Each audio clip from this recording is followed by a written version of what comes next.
जून 2023 में 5 लोग एक सबमरीन में बैठ के समुद्र के नीचे जाते हैं और उनका मकसद था वहां तक पहुंचना जहां उन्हें टाइटैनिक के रिमेन्स दिखते। ये लगभग समुद्र में 3800 मीटर नीचे था। इस सबमरीन का नाम था टाइटन और ये सबमरीन लगभग 1 घंटा 33 मिनट तक समुद्र के नीचे जाती है और फिर पता नहीं ऐसा क्या होता है कि सबमरीन से सारे कनेक्शन टूट जाते हैं। बार बार मैसेज भेजने से भी सबमरीन से कोई रिवर्ट नहीं आता क्योंकि ये सबमरीन इम्प्लोड हो चुकी थी। समुद्र के नीचे इतना ज्यादा प्रेशर था जिसकी वजह से ये सबमरीन ब्लास्ट हो गई और उसमें बैठे सभी लोग मर चुके थे। समुद्र में 3800 मीटर नीचे आपके ऊपर इतना प्रेशर होता है जैसे मानो आपके सर पे किसी ने पूरा आईफिल टावर रख दिया हो और इतना हैवी प्रेशर ये सबमरीन झेल नहीं पाई और वो इम्प्लोड हो गई। लेकिन हैरानी की बात यह है कि जिस प्रेशर को वो सबमरीन झेल नहीं पाई उसी प्रेशर में या उससे भी कई ज्यादा प्रेशर में डीप सी के अंदर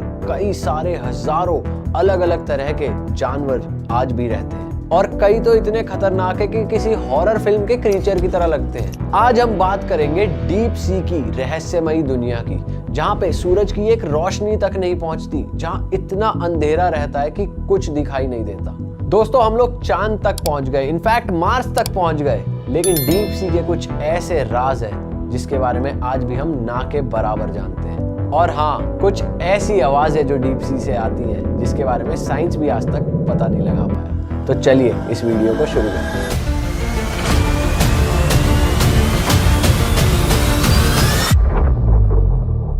दोस्तों, क्या आपको पता है कि आज के दिन इंसान को मंगल ग्रह के बारे में डीप सी से ज्यादा पता है और धरती पर 70% हिस्से पर पानी है, लेकिन इंसान सिर्फ और सिर्फ 5% ही एक्सप्लोर कर पाया है। 95% के बारे में किसी को कुछ नहीं पता। और इंडिया के पास भी 90% इंडियन ओशन, जो कि 1000 मीटर से भी ज्यादा गहरा है, उसके बारे में भी किसी को कुछ नहीं पता। इंडिया के पास डीप सी को एक्सप्लोर करने के लिए सरकार ने डीप सी मिशन भी स्टार्ट करा, लेकिन ये सिर्फ शुरुआत है। चांद पर 12 लोग 300 घंटे बिता चुके हैं, लेकिन धरती के सबसे गहरे पॉइंट चैलेंजर डीप तक आज तक सिर्फ 3 लोग जा पाए, वो भी सिर्फ 3 घंटे के लिए। चैलेंजर डीप 10,935 मीटर गहरा है। यहाँ पर इतना प्रेशर होता है कि मानो 100 हाथी आपके सर के ऊपर खड़े हो। समुद्र में 100 मीटर तक के जोन को सनलाइट जोन कहते हैं, जहां तक सूरज की किरणें जा सकती हैं। और यहाँ पर शार्क्स, टर्टल्स और डॉल्फिन्स जैसे समुद्री जानवर रहते हैं जिनके बारे में इंसान को पता है। 200 मीटर से ट्वाइलाइट जोन शुरू हो जाता है, जहां पर हल्की नीली रोशनी रहती है। और 1000 मीटर के बाद जहां पर सूरज की रोशनी बिल्कुल नहीं पहुंचती, उसको मिडनाइट जोन कहते हैं। यहाँ पर बिल्कुल अंधेरा होता है। 3000 मीटर के इलाके को अबिसल जोन कहते हैं और इस एरिया के बारे में किसी को कुछ ज्यादा नहीं पता। 6000 के बाद आता है हडल जोन। ये समुद्र का सबसे गहरा हिस्सा है और किसी को नहीं पता कि यहाँ पर आखिरकार है क्या। समुद्र की गहराइयों में ऐसे जीव रहते हैं जिन्हें देखकर ऐसा लगता है कि ये एलियन है। और यहाँ इतना अंधेरा होता है तो ये जीव आपस में लाइट के जरिए कम्युनिकेट करते हैं, शिकार से बचते हैं या फिर शिकार भी करते हैं। और ये लाइट के जरिए ऐसा कम्युनिकेशन करते हैं कि इंसान को इस बारे में ज़्यादा नहीं पता। भाई, हम सी में जितना भी ज़्यादा डीप जाते हैं उतने ज़्यादा भयानक और मिस्टीरियस क्रीचर्स देखने को मिलते हैं। जैसे कि ट्वाइलाइट जोन में देखने को मिलता है एक सी एंजल नाम का क्रीचर। ये दिखने में तो एकदम जलपरी जैसा, मरमेड जैसा दिखता है, लेकिन ये बहुत ज़्यादा भयानक है। इसके नाम और खूबसूरती में मत जाना, क्योंकि इस एंजल को डेविल बनने में समय नहीं लगता। जब भी इसे अपने शिकार का एहसास होता है तो इसके सर से एंटीना की तरह 2 टेंटिकल्स निकलते हैं और ये उन टेंटिकल्स से अपने शिकार को फंसा देता है। इसी तरह अगर हम 600 से 800 मीटर और डीप जाते हैं तो हमें देखने को मिलती है बैरल आई फिश। भाई, पूरी दुनिया में इसकी तरह कोई जीव ही नहीं है, ऐसी कोई मछली नहीं है जो इसकी तरह दिखती हो। इस मछली का सर एकदम ट्रांसपेरेंट और डोम जैसा होता है। इसके अलावा अगर तुम इसे देखोगे तो सामने जो 2 ब्लैक डॉट्स हैं वो इसकी आंखें लगती हैं, लेकिन एक्चुअल आंखें इसकी ऊपर की तरफ जो 2 ग्रीन बॉल्स हैं वो हैं। यानी ये अपनी आंखों से आगे की तरफ नहीं, ऊपर की ओर देखकर चलती है। इसी तरह ग्लेशियल ग्लास स्क्विड भी एक क्रीचर है और ये क्रीचर भी दिखने में पूरा ट्रांसपेरेंट है।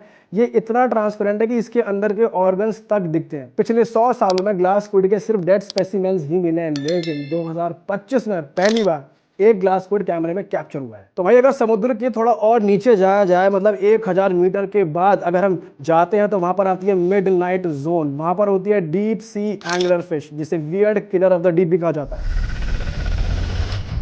इस मछली के सर पर एक पोल होता है जहाँ पे एक बल्ब जैसा लगा होता है। तो जो छोटी मछली होती है वो इस बल्ब को देखकर, इस रोशनी को देखकर खिंची चली जाती है और वहीं ये एंगलर फिश इन छोटी मछलियों को अपना शिकार बना देती है। और भाई ये एंगलर फिश ना अपना रिप्रोडक्शन बहुत ही अलग तरीके से करती है। जब भी मेल एंगलर फिश को कोई फीमेल एंगलर फिश दिखती है तो ये उसकी बॉडी में अपने दांत गाड़ देता है और फिर कभी नहीं छूटता। फिर धीरे धीरे मेल एंगलर फिश फीमेल की स्किन में मर्ज होने लग जाता है। फिर धीरे धीरे मेल एंगलर फिश के ऑर्गन खत्म होने लग जाते हैं, लेकिन एक रिप्रोडक्टिव पार्ट जो है वो एक्टिव रहता है। और फिर जब भी फीमेल एंगलर फिश अपने एग्स को रिलीज करती है तो वहां से ये male reproductive part sperm supply कर देता है। इस तरीके से डीप सी में भी एग्स का फर्टिलाइज होना पॉसिबल होता है। इसी तरह 700 से 2700 मीटर की गहराई पर मिलती है एक खतरनाक फिश जिसका नाम है ब्लैक स्वॉलोअर।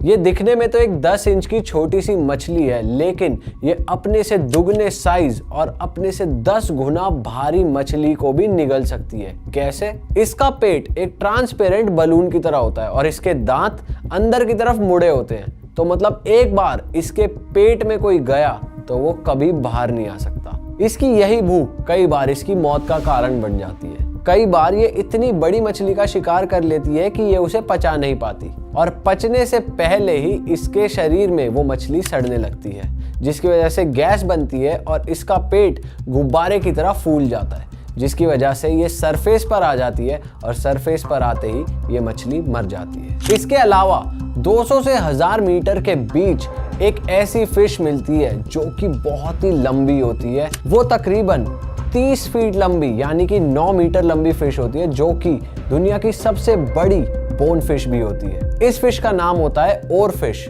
ये फिश वैसे इंसानों को किसी तरह का कोई नुकसान तो नहीं पहुंचाती है, लेकिन इसका दिखना एक बैड लक की निशानी माना जाता है जापान में। इसका दिखना एक साइन होता है किसी तरह की सुनामी या फिर अर्थक्वेक का। वैसे तो ओरफिश का दिखना बहुत ही ज्यादा रेयर होता है क्योंकि ये डीप सी में रहती है, लेकिन इस बार 2025 में 2 महीने के अंदर अंदर ये मछली लगभग 4 बार दिखाई दी और एक बार तो इंडिया के चेन्नई में ये मछली दिखाई दी। और ऐसा भी नहीं है कि सारे मिस्टीरियस और खतरनाक क्रीचर सिर्फ डीप सी में पाए जाते हैं, बल्कि सी की सरफेस के पास एक बहुत ही खतरनाक क्रीचर है बॉबिट वॉर्म। ये एक 3 फीट लंबा कीड़ा होता है जो कि बहुत ही ज्यादा खतरनाक होता है। ये सालों तक रेत में दबा रह सकता है और सिर्फ इसके सेंसरी एंटीनास बाहर रहते हैं। इसके जबड़े कैंची की तरह होते हैं और ये किसी भी मछली को बीच में से काट देता है। इसकी सबसे खतरनाक बात यह है कि अगर आप इसको बीच में से भी काट दो तो ये मरता नहीं बल्कि 2 बॉबिट वॉर्म बन जाते हैं। और इसी तरह अक्टूबर 2024 में साइंटिस्ट ने पैसिफिक ओशन के समुद्र के बिल्कुल बॉटम में एक नई डिस्कवरी करी। ज्वालामुखी के पत्थरों को पलटा तो नीचे फ्लूइड से भरे गोस्टली वाइट ट्यूब वॉर्म्स मिले जो कि 1.6 फीट के थे और इनका ना तो कोई मुंह था और ना ही कोई डाइजेस्टिव सिस्टम। ये कीड़े ज्वालामुखी के पत्थरों के अंदर हॉट टॉक्सिक वाटर में ब्रीड करते हैं जहां पर कोई रह भी नहीं सकता और ये कीड़े बैक्टीरिया से इन्फेक्टेड होकर जीते हैं। और इसी तरह जनवरी 2025 में जब एंटार्क्टिका में शिकागो सिटी जितना बड़ा आइसबर्ग टूटा तो साइंटिस्ट ने वहां के सी फ्लोर को एक्सप्लोर किया और सदियों से वो हिस्सा आइसबर्ग के नीचे दबा हुआ था, लेकिन फिर भी साइंटिस्ट को वहां पर फलता फूलता इकोसिस्टम मिला जिसमें 10 मीटर ट्रेलिंग आर्म्स के साथ बहुत बड़ी जेलीफिश, बड़े बड़े ऑक्टोपस और लार्ज साइज के स्पॉन्जेस जो कि सैकड़ों साल पुराने होने चाहिए थे वहां पर रह रहे थे। और इसके अलावा 6 नई स्पीशीज मिली। सबसे बड़ा सवाल ये है कि कंप्लीट डार्कनेस में बिना सनलाइट के ये सब सरवाइव कैसे कर रहा था। इसी तरह ये एनिमल देखिए, ये कोई रस्सी या धागा नहीं है जो समुद्र में पड़ा है, ये एक डीप सी क्रीचर है, साइफोना 4। ये इंडियन ओशन में मिला और ये लगभग 154 फीट का है और ये ब्लू व्हेल से भी ज्यादा है। अगर ये एनिमल होता तो ये दुनिया का सबसे लंबा एनिमल है, लेकिन ये इंडिविजुअल एनिमल नहीं है। एक साइफोना 4 लाखों इंडिविजुअल साइफोना 4 को मिलाकर बनता है। ये अपनी बॉडी को हजारों बार क्लोन करते हैं और हर एक क्लोन एक ऑर्गन की तरह काम करता है और अगर कोई इंसान इसको पकड़ने की कोशिश करे तो ये उसकी स्किन को जला देते हैं और ये अंडमान निकोबार आइलैंड में भी पाए गए हैं। और इसके अलावा मार्च 2025 में सोशल मीडिया पे एक वीडियो बहुत ज़्यादा वायरल हुआ था जिसमें गूगल अर्थ के थ्रू डीप सी में एक ऐसा क्रीचर देखा गया था जिसे मॉन्स्टर बताया जा रहा था और ये बता रहे थे कि इस मॉन्स्टर को लवाइथन कहते हैं, जिसका जिक्र हिब्रू बाइबल में भी है। इसे कई चेहरों वाला ड्रैगन भी बताया जाता है। ये बहुत बड़ा एक मॉन्स्टर है जो डीप सी में ही रहता है, और ये भी बताया जा रहा था कि ये मॉन्स्टर पूरी दुनिया को भी खत्म कर सकता है। इसे एक मिथ माना जा रहा है, क्योंकि इस वीडियो के वायरल हो जाने के बाद बहुत सारे सवाल उठे कि क्या लेवाइथन वाकई में एग्जिस्ट करता है, क्या ये वीडियो रियल है या फेक है। लेकिन बाद में आके ये मालूम पड़ा कि ये वीडियो फेक है।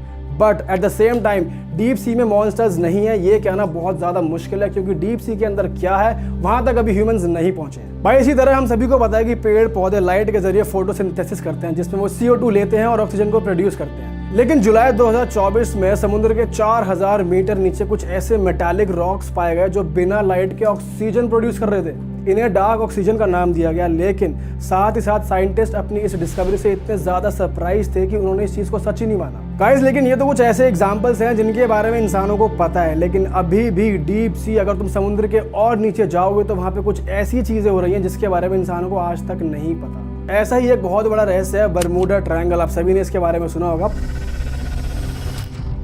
Bermuda triangle north Atlantic ocean में अमेरिका के मायामी, पोर्टो रिको और बरमूडा के बीच की एक जगह है। इन तीनों पॉइंट्स को जोड़ा जाए तो एक ट्रायंगल फॉर्म होता है, और ये बताया जाता है कि अगर इस जगह से कोई भी शिप जाता है या फिर इस ट्रायंगल के ऊपर से कोई भी एरोप्लेन गुजरता है तो भाई वो मिस्टीरियसली गायब हो जाता है। और ये भी बताया जाता है कि आज तक वहां से 50 शिप और 20 एरोप्लेन गायब हो चुके हैं, और बहुत से केसेस तो इनमें से 19th सेंचुरी के भी हैं। भाई बरमूडा ट्रायंगल ना बहुत ही ज्यादा एक मिस्टीरियस जगह है, जिसके बारे में एग्जैक्ट रीजन तो आज तक इंसानों को पता ही नहीं चला कि यहाँ से जहाज या एरोप्लेन कहाँ जाते हैं। बट कुछ लोग ये कहते हैं कि बरमूडा ट्रायंगल में वर्म होल जैसा कुछ है जो कि जहाज़ों को और एरोप्लेन्स को एक पैरेलल यूनिवर्स की ओर भेज देता है। और कुछ लोग का तो ये भी कहना है कि यहाँ पर एटलांटिस नाम की एक हाईली एडवांस्ड सिविलाइजेशन की टेक्नोलॉजी रह गई है जो यहाँ से जहाज़ों को गायब कर देती है। लेकिन बहुत से साइंटिस्ट का भाई ये भी कहना है कि बरमूडा ट्रायंगल में कुछ मिस्टीरियस है ही नहीं, और यहाँ उतने ही जहाज़ गायब होते हैं जितने पूरी दुनिया में कहीं भी समुद्र में गायब हो सकते हैं। और ये जहाज़ गायब होते हैं या तो पायलट की गलती से या फिर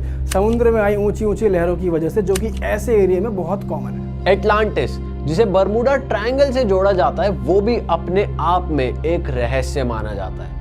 ऐसा कहा जाता है कि अटलांटिक ओशन में एक आइलैंड था जहां पर एक बहुत ही एडवांस्ड सिविलाइजेशन रहती थी जिसका नाम था एटलांटिस। उनके पास बहुत ही पावरफुल और एडवांस टेक्नोलॉजी थी, और ऐसा कहा जाता है कि एक बड़े भूकंप से आई सुनामी के कारण ये आइलैंड पूरा का पूरा पानी में डूब गया। लेकिन इसका कोई सबूत नहीं मिला कि ऐसी एक सिविलाइजेशन सच में एग्जिस्ट करती थी या बस एक मिथ है। साइंटिस्ट को अभी कोई ठोस सबूत नहीं मिला है कि हाँ सच में एटलांटिस नाम की एक एडवांस सिविलाइजेशन एक टाइम पे एग्जिस्ट करती थी। पर समुद्र अपने अंदर बहुत सारे गहरे राज छुपा के बैठा है, तो हो सकता है कि एटलांटिस भी उनमें से एक सच्चा गहरा राज हो।